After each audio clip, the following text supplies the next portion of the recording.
চাচা, কি হলো বাবা? চাচা, টাকাগুলো দেওয়ার সামর্থ্য থাকলে আমি এক্ষুনি আপনাকে দিয়ে দিতাম। তবে আপনি কোনো চিন্তা করবেন না, আমার ভাইকে আমি আপনার আমানতের খেয়ানত করতে দিব না। এটা কিভাবে সম্ভব? তুমি তো ছোট মানুষ।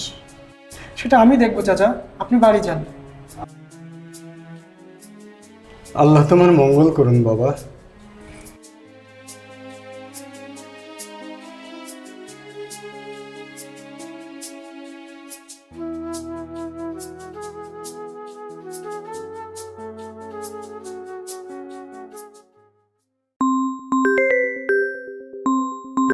হ্যাঁ অনেক বাবা।